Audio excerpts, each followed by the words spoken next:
Have you ever felt torn between doing what you love or making money? Like most people, I used to think this is just the way it is. But what if it's actually the belief of having to choose that prevents you from having both in the first place? Hello there, happy Money Monday, and welcome back to another episode of the Empowered and Abundant podcast. I yesterday just got back from a weekend-long retreat in New Hampshire. And oh my gosh, if you know me, you know that I'm someone who attends retreats. I have to double check, but I'm pretty sure this is my 18th retreat that I've attended, and I got to lead a powerful sound healing while I was there session and just take the time to be with other amazing women, relax, restore, eat delicious food, step away from my computer, and it is my absolute most favorite thing in the world. So I had a great weekend, and I'm coming back to you refreshed and ready to go. And on the way to this retreat, I was carpooling with one of my clients because she lives local to me and we were both going on this retreat. So we had the pleasure of being in the car together, and we talked about a lot of different things, but one piece of our conversation really stood out to me, especially as someone who has gone through the Empowered Abundance program and knows my whole process. And I was like, okay, this is what I'm going to speak to this week on the podcast. And I know she listens to this podcast every week. So shout out Amy, who's been on the podcast as well. So today we are going to talk all about starving artist syndrome, which is one of the 3 scarcity seeds that I teach you about in depth in Empowered Abundance. But we're going to deep dive into this in this episode today. But before we talk about that, I want to do a little sidebar administrative note. So I've been running my podcast for over a year now. And when I first started my podcast, I was just like, screw it, I'm so excited. I'm going to do whatever and feel really passionate and inspired about it. And that's what I did. And then earlier this year, right after my podcast had been running for a year, I had a conversation with someone who was like a podcast strategist and gave me lots of info about like, here's little tweaks you can make to make your podcast even better, which was valuable. But one of the things that she said was you should change the time that you release your podcasts, because I was always releasing them at 3:33 Eastern Standard Time for an arbitrary reason, and that is that I love 3:33, and the number 3 is really big for me, and so I chose that arbitrarily and to be early in the morning. She said, really the best time to release a podcast is 7 a.m. Eastern Standard Time, because no one is awake really at 3:33 Eastern Standard Time. The people Eastern Standard Time aren't awake. The people on the Pacific Coast, that's like midnight for them, like no one's awake, no one's listening to your podcast right away. So I changed it to 7 a.m. And now retrospectively, I'm like, you know what? I get that logically. And also, I love releasing my podcast at the arbitrary time of 3:33 a.m. So I've decided to throw strategy to the wayside and continue to publish my podcast at the arbitrary, magical, divine time that I choose to publish my podcast. And follow my heart and be like, you know what? Screw strategy in this instance. So I just wanted to give you that PSA announcement. If you're wondering like, why did the podcast change to 7 a.m. and now I've gotten used to 7 a.m. and you're changing it back to 3:33. I'm sorry for the confusion. I'm here. Consistency. I'm here. I swear. And let's go back to the magical hour of 3:33. Okay, now let's talk about starving artist syndrome. So before we talk about specifically starving artists, I'm going to give you a quick overview of what is a scarcity seed and the impact that they have. Now, when you join Empowered Abundance, I go into this in so much more depth, but you're going to get so much information from like even hearing it in this way and starting to see it from this perspective. So a scarcity seed is the primary scarce-based beliefs that we all have. We are all taught these different primary scarce-based beliefs either by our family and it's passed down generationally, or they're just very prevalent in our society. And these scarce-based beliefs, they are really the foundation to our money mindset, but not only our money mindset, but also our sense of self-worth and our beliefs about the world and our sense of safety and survival. One of the key scarcity seeds is starving artist syndrome. And this scarcity seed has a massive impact on especially entrepreneurship. And it doesn't only show up in entrepreneurship, and I'm going to give you examples of how this shows up in a classic job and in entrepreneurship. But when I work with my clients and I'm helping them to live a life they love and be able to support themselves financially, starving artist syndrome is like the crux of what can hold you back from being able to do work you love and support yourself financially. What starving artist syndrome is, it's the belief of either or. Either I can make money or I can do what I love, but I can't have both. And I myself experienced this very early on in life. I had this scarcity seed and it was very deeply rooted. And the impact that had on my life is when it came to like choosing what college I wanted to go to, I was torn between going to culinary school or not going to culinary school, because in high school, culinary was my passion. I only watched the Food Network channel. I was in the culinary program in my high school. So I actually like worked in kitchens for many hours for many years. And I was working in the restaurant industry, more front of house, but I did some back of the house stuff as well. I trained as a sushi chef for 2 months, one summer. So culinary was really my world and had been my only focus. And I only applied to culinary colleges and had got accepted into the Culinary Institute of America in New York, which is like the most prestigious culinary school in America. I was so excited, and the CIA, the Culinary Institute of America, is an amazing school. But as it was coming down to the wire and it was my senior year and graduation was just like a month or 2 or 3 around the corner, I had this huge mental breakdown that was like, oh my gosh, is this the wrong choice? Because everyone's telling me like, don't go to culinary school. You're not going to make money as a chef. Like paying for a culinary education is a waste of money. And the reality is that like I was really good at school. I'm good at math. I'm good at other things. Like I have so many skill sets where it felt like if I went to culinary school, I would be leaving opportunity on the table. I would be really narrowing all of the other choices I could make with, my different skill sets and my different, education ability. And so at the last minute, I had this freak out. I had this mental breakdown and I was like, you know what? I'm not going to culinary school. I'm going to go to business school instead. And I decided that like at the last minute and ended up going to like a state school that accepted me for late admissions, and I didn't dorm and just like made this complete last minute pivot. And this was because of starving artist syndrome, where I was torn in the choice between, do I make money or do I do the thing that I love? And this is a very common and prevalent belief in our society. Like everyone knows about the starving artist. Like, oh, yep, you're going to pursue the thing you're passionate about, but you're not going to make money while doing it, or vice versa. Like, go get a real job, go make some real money. You're not going to enjoy it. It's going to suck. But like at least you'll have financial stability, and maybe you can have some hobbies going on the side and it'll all be worthwhile because you'll be making money.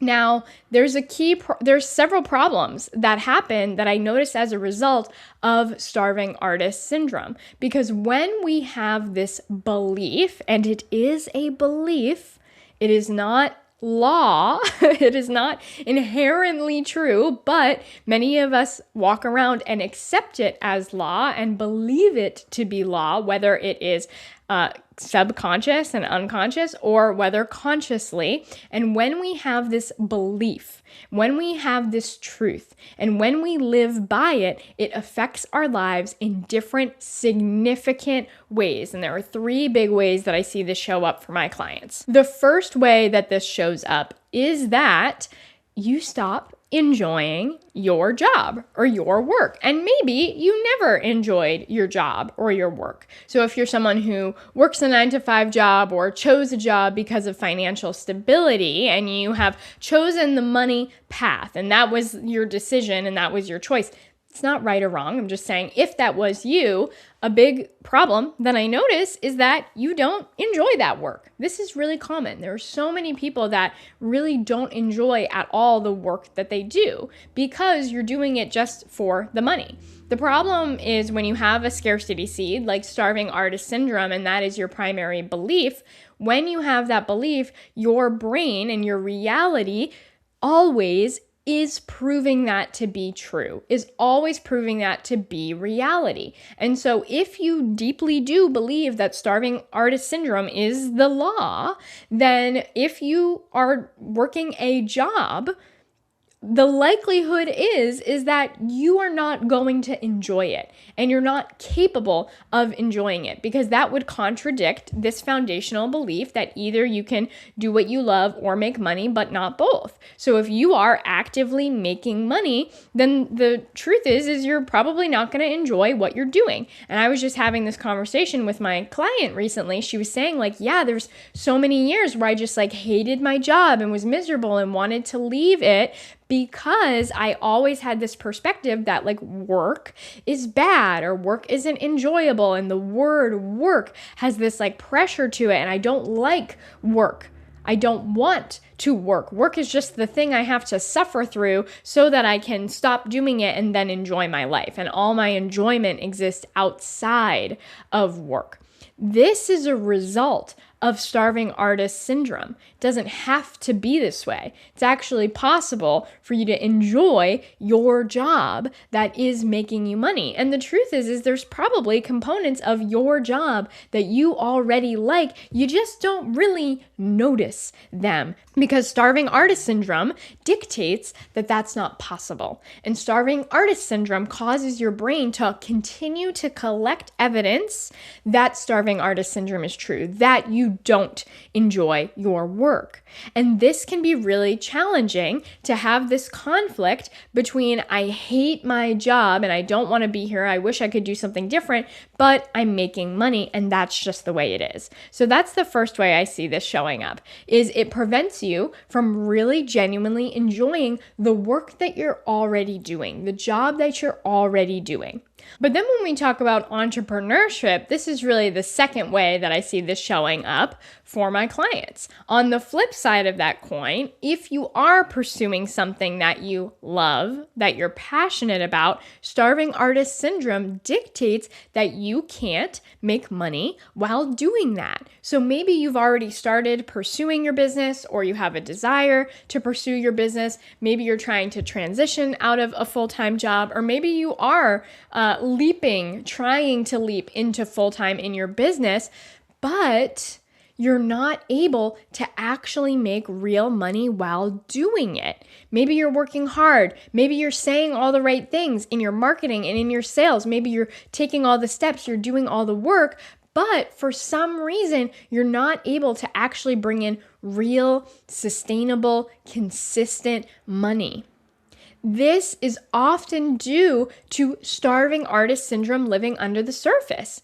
Because here's the thing, is you can take all the right action in the world, but if you have a scarcity seed under the surface that contradicts or disproves the result of that action, then you're still going to end up in the same place over and over again, right? So again, you can say all the right things on a sales call or do all the right things in your marketing, and yet it feels like no matter how hard you work, you still don't have enough money to support yourself. Starving artist syndrome could likely be the cause. Because when a lot of people come to me and they're like, I'm pursuing my coaching business, I'm pursuing my art business, I want to help people, this is something that I'm passionate about, my creative business, under the surface, there's the belief of, well, I can't really make money doing that. I can't really support myself financially while doing that. And I'm choosing the path of purpose and passion. And I would like to make money while doing this. And there's a part of me that thinks I can and thinks I should be able to. But deep down inside, I have the belief of either or. I have the belief of starving artist syndrome. And if you don't address and change the belief of starving artist syndrome, then again, it doesn't matter what you do. At the end of the day, that starving artist syndrome belief is going to become a self-fulfilling prophecy. It's going to prove itself to be true, and therefore you'll keep ending up not making enough money in the thing that you're passionate about to support yourself. And then starving artist syndrome will win out in the end. And what this ends up looking like for people is you keep just barely scraping by, and you're constantly having this internal battle for yourself of, when am I going to have to quit the business and get a reality check and go back to a 9-to-5 job that I don't like? Or you're trying to leave that 9-to-5 job to pursue your business, and you're thinking like, oh my gosh, is that ever going to happen? When can I finally leave this 9-to-5 job? Like, I feel like I've been stuck in this forever. The problem here isn't that you need to do more to make more money. The problem here is that we need to change the scarcity seed of starving artist syndrome. Because I've also seen this with clients who are actually making a good amount of money in their business, and yet it's still never enough. So how this happens is either you repel money from coming in the first place. You prevent it and block it from coming in and being able to make a lot of money. Or on the flip side, maybe you do bring in money, but then you spend it just as quick and it never feels like it's enough. This is because starving artist syndrome. And then the third way that I see this show up also for entrepreneurs is once you do start pursuing the thing that you're passionate about, and once you do start making money, then it changes the energy behind your business and behind your work.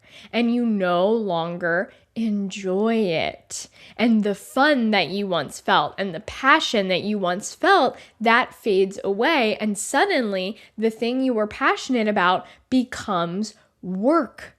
And it's no longer fun, and you no longer enjoy it because now it's making money. And I hear my clients talk about this even before it happens. They're afraid of it happening. And they're like, oh my gosh, I have this craft that I have this hobby that I'm really passionate about. I enjoy it. And I point out to them like, oh, here's ways you could make money doing that and just like easily start to bring in the flow of money. And there's a fear there that says, oh, I don't want to make money doing this. It's a hobby. It's something I enjoy. And if I start to receive money for this thing, then it's going to change it. It's going to taint it. It's going to make it different. And I see this a lot for entrepreneurs when it comes to like making decisions with your pricing, increasing your pricing and thinking like, oh, well, I just do it because I love it and I just want to help people. I don't really want to make money. Or if I do start making money, it's going to taint it, change the energy for me and change the energy for my clients as well, and the impact that I want to make. And this, again, causes us to block the flow of money coming in, or when money does start flowing in, the result is that now you no longer enjoy the thing that you're doing. You no longer enjoy your business, and then your business becomes exactly the same as that 9-to-5 job in the beginning, where you're like, it's work, I don't like it, I just do it to make money because I have to, and I can't wait for it to be done so that I can go and enjoy my life and live my life, and I wish I just didn't have to work at all. This is all the result of starving artist syndrome. These three things: not liking your current job, not being able to make money in your business that you're passionate about, and if you do make money in your business, it ruins the energy, the passion, the fulfillment, the enjoyment behind the business. The problem with starving artist syndrome is that you can never win. When starving artist syndrome is a scarcity seed under the surface, it really doesn't matter how hard you work or how much money you make, because at the end of the day, starving artist syndrome will prevent you from being happy and having money.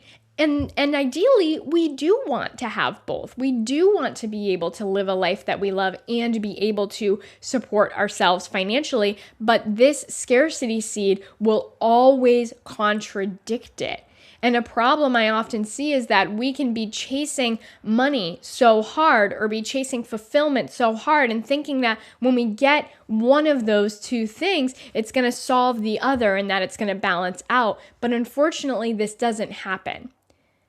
Because again, it doesn't matter how much money you make. If you have starving artist syndrome under the surface, the reality is you're going to be miserable. So what we need to do is address the starving artist syndrome in and of itself. And this is why in Empowered Abundance, we spend the whole first month addressing scarcity seeds like this, because these scarcity seeds under the surface, until we dig them out, they are going to impact our financial reality and they're going to impact our lives. So when we take the time to uncover a scarcity seed like starving artist syndrome, dig it out and unwind it and get out of this scarce-based belief, that's when we can step into new abundance-based beliefs. Because the flip side of starving artist syndrome is the reality that not only is it possible to do what you love and make money, but actually that can be a self-fulfilling cycle. That is the abundance side of the coin, is that when you do what you love, that is when you magnetize more money to you. And the more money you magnetize to you, the more you can love what you do. And then it fuels itself and then it keeps going. And that the more you love what you do, the more you magnetize money to you. And the more and more and more it grows and expands. So the secret here is to really do the deep work of digging out these scarcity seeds in the first place, which is exactly what we do in the Empowered Abundance program. And the first step to this is really starting to bring awareness to your scarcity seeds and how they are showing up and impacting your life, so that we can start this process of unwinding them. So the very best, most impactful way that you can start to bring awareness to your scarcity seeds is you can schedule a free consultation with me. Because on this consultation, we're going to talk about your specific scarcity seeds and how they are showing up for you. And I'm going to help you start to unwind them live on the call and point you in the direction of implanting new abundance-based seeds and abundance-based beliefs. So if you want starving artist syndrome to stop impacting your life and holding you back, then you can schedule a free consultation with me and I'll show you the foundational steps of how to do that, which you can do with the link in the show notes below. And the first step that you can start today is start to notice where starving artist syndrome is showing up for you in your life. As we start to bring awareness to this belief of either or, that's when we can start to question it and unwind it and see, oh, maybe this isn't true. Maybe this isn't law. And that is the foundation to unwinding these beliefs in the first place. Awareness is key, which is why a consultation is so powerful, because I'm helping you bring deep awareness to not only your scarcity seeds, but your whole relationship with money. It's the most valuable step you can take for yourself, is to have that conversation where we can bring deep awareness to your relationship with money. But if you want something a little lighter, the other step that you can take to bring more awareness to your relationship with money is, if you haven't already, take my free quiz to discover your money mindset type. It's super short, it only takes 2 minutes. And when you take this quiz, you're going to get your results of your unique specific money mindset type, the advantages to your money mindset type, and the challenges and obstacles that come with that specific money mindset type. And you'll get the exact next steps for you based on your starting point, your money mindset type, for how to move forward and create more next levels of abundance. And you can take that quiz on my website, thebizhippie.com/quiz, or the link is in the show notes below. Because the reality is once you start to bring awareness to scarcity seeds like starving artist syndrome, and you begin to break free from these scarcity seeds, the result is exactly what you've been after, exactly the kind of abundant life that we all desire to live, to get to do the work that you love and love the work that you do and be able to make money from that work. Whether that is a 9-to-5 job, being able to love and enjoy that work and pay all of your bills, or whether that's entrepreneurship, being able to pursue the business that you're passionate about and make money, and have that be a infinite, expanding, abundant cycle. And I know that it's possible for you because that's the life that I'm living right now, and that's the life that I help my clients step into all of the time. So notice where starving artist syndrome is showing up for you and start to question if this belief of either or is actually reality, or if it's just a belief designed to keep us stuck. And if you want to take this to the next level, again, schedule your free consultation where I'll help you bring so much awareness to your relationship with money so that scarcity seeds like starving artist syndrome can no longer hold you back. Okay, that is what I have for you this week. Thanks so much for tuning in. Have a great rest of your Money Monday, and I will see you next week.